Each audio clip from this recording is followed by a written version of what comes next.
এখন এই ম্যাথটা হচ্ছে আগে তুলি, এটা 0 1 1 1 0 1, তাহলে এটা হচ্ছে 4 বিট পর্যন্ত নিচ্ছি, 4 বিট। আর এখানে 2টা আছে, আরও 4 বিট হতে আরও 2টা শূন্য আমি বামে নিলাম।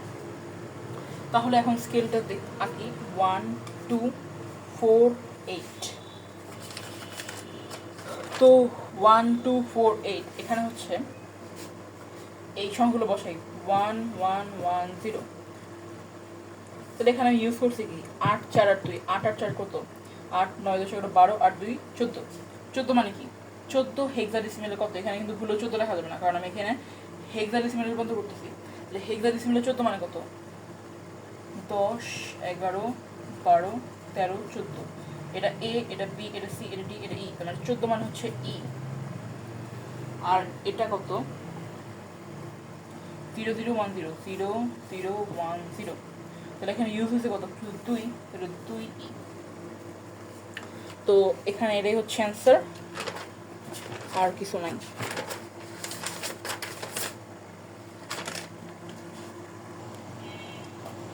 এখন কোশ্চেনে যদি বলে যে অক্টাল থেকে হেক্সা যেতে, তখন কি করবো? তাহলে প্রথমে আমি অক্টাল থেকে বাইনারিতে যাব, তারপরে বাইনারি থেকে হেক্সা যাব। এখন এখানে কিভাবে যাওয়া লাগে সেটা সব আমি শিখেছি। এখন যাই বলুক, এখন হচ্ছে কোশ্চেনে যেটাই বলবে সবার আগে হচ্ছে এই ছকটা একটা রাফে করে নিতে হবে, করার পরে এইটুক লিখে নিতে হবে। তারপরে কোশ্চেনে কি বলছে দেখতে হবে। কোশ্চেন যদি আমার ডেসিমেল থেকে এখানে কোনো বেশি যেতে, তখন হচ্ছে আমার এই সূত্র ইউজ করে যেতে হবে, এরকম এরকম করে আর কি। এগুলাই হচ্ছে ই, আর কিছু না। এখন হচ্ছে 2 এর পরিপূরক।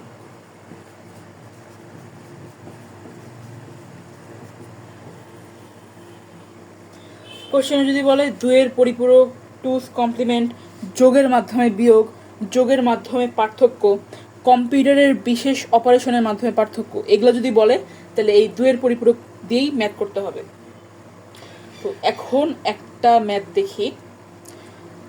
এক্স আর ওয়াই আইসিডি পরীক্ষায় হচ্ছে যথাক্রমে এত নাম্বার পেয়েছে। এক্স পাইছে হচ্ছে এত, আর ওয়াই পাইছে হচ্ছে এত। এখন কোশ্চেন হচ্ছে তাদের নাম্বারের পার্থক্য 2 এর পরিপূরক বা যোগের মাধ্যমে নির্ণয় করো। এখন এটা কেমনে করব? তো এই ম্যাথটা দেখাই, এটা দিয়ে শুরু করি। তো কোশ্চেনে আমার দেওয়া আছে হচ্ছে 42 আর এরকম। তো এটা হচ্ছে আর কি 2 এর পরিপূরক মানে হচ্ছে আসলে মেইনলি বিয়োগ করা, কিন্তু কম্পিউটারে হচ্ছে বিয়োগ করা যায় না। যেহেতু কম্পিউটারে বিয়োগ করা যায় না, তাই এরা হচ্ছে যোগের মাধ্যমে বিয়োগ করে। কেমনে?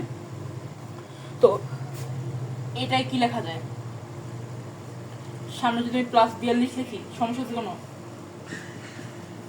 সমস্যা নাই, একই থাকলো। তাহলে পরিপূরক মানে কি বিয়োগ করা না, দিলাম বিয়োগ। এখন কম্পিউটারে যদি এটা দেওয়া হয় তাহলে এটা হচ্ছে কাজ করবে না, কারণ কম্পিউটার বিয়োগ করতে পারে না। তো এখন কি করতে হবে, এখন হচ্ছে করতে হবে চিহ্ন চেঞ্জ করব। এখন হচ্ছে এই 42টা 42-এর মধ্যে থাকলো। এখন এই মাইনাসটা যাবে এখানে, প্লাসটা যাবে এখানে। আমি খালি এই প্লাস আর মাইনাসটা এক্সচেঞ্জ করব, করলে হচ্ছে -30 দিলাম, এরকম এলো। এখন এটাতে হচ্ছে আমাকে কাজ করতে হবে। তো প্রথমে হচ্ছে এই 42-এর জন্য 8 বিট রেজিস্টারে বাইনারি মান বের করতে হবে। কেমনে? 42-এর জন্য 8 বিট রেজিস্টারে বাইনারি মান কেমন বের করতে হবে? মানে কি, এটা কি 42 10, এটা কি ডেসিমেল না? এর ডেসিমেল থেকে যদি 8 বিট রেজিস্টারে বাইনারি মান বের করি, তাহলে কি ডেসিমেল থেকে বাইনারিতে রূপান্তর করতে হবে। তাহলে ডেসিমেল থেকে বাইনারিতে কীভাবে রূপান্তর করবো সেটা আমি দেখাইছি।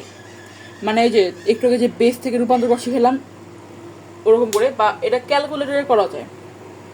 ক্যালকুলেটরে করা যায়, এখান থেকে ক্যালকুলেটর থেকে করা যাবে, দেখাচ্ছি। এই যে আমার ক্যালকুলেটরে এভাবে আসে, এই যে মেনুতে যেতে হবে, তারপরে এই যে বেস 3-তে ক্লিক করবো। এখন এটা কি 42 না, ডেসিমেলে আছে 42 দিলাম। এখন এটাকে আমার লাগবে হচ্ছে বাইনারিতে, তাহলে আবার এখানে যে বাইনারি করি,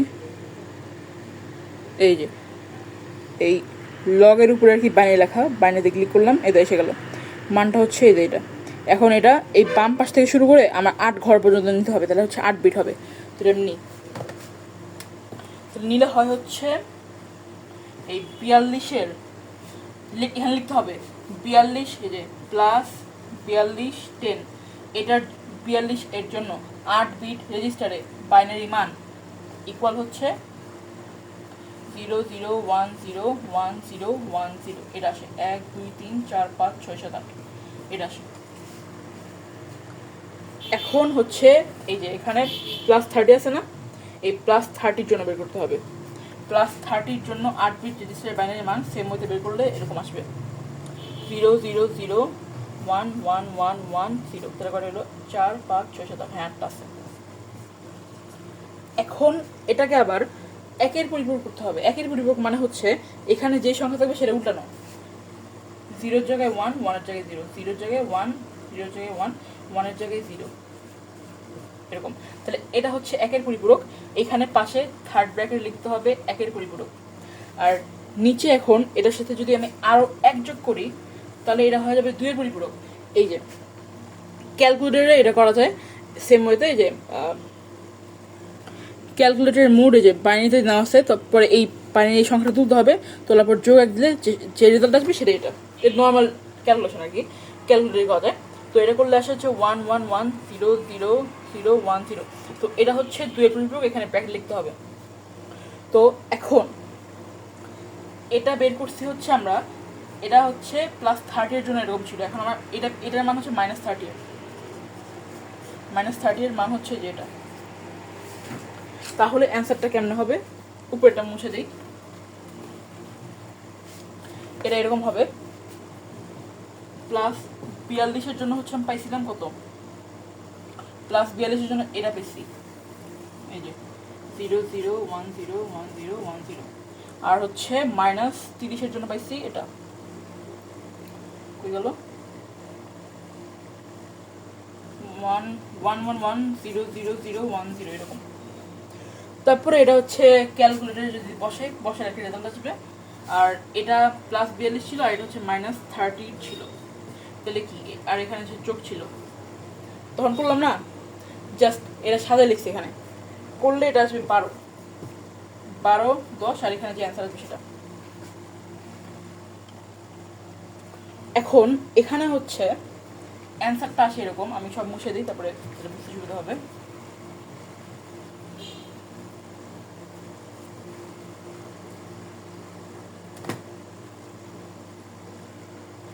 এখানে অ্যান্সারটা আসে হচ্ছে কত,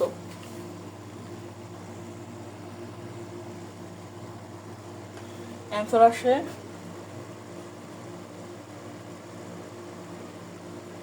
কত আসছে, এটা 100001100, এরকম আসছে অ্যান্সার। তো এখানে গুণি আগে 1 2 3 4 5 6 7 8, এটা হচ্ছে 8 পর্যন্ত। এখন 9 নাম্বার যে বিটটা, সেই 9 নাম্বার বিটটা হচ্ছে ক্যারি বিট, বা সরি 9 নাম্বার বিট হচ্ছে ক্যারি বিট। আর এই 8 নাম্বার যে বিটটা, সেই 8 নাম্বার বিট এটাকে বলা হয় চিহ্ন বিট, এটা চিহ্ন বিট, আর এটা হচ্ছে ক্যারি বিট। এখন এই চিহ্ন বিটের ক্ষেত্রে, চিহ্ন বিটে যদি 0 থাকে তাহলে বোঝায় সংখ্যাটা হচ্ছে ধনাত্মক, আর এখানে যদি 1 থাকতো তাহলে এটা বোঝাইতে হচ্ছে এটা ঋণাত্মক। তো এটাই হচ্ছে 2-এর পরিপূরকের নর্মাল নিয়ম।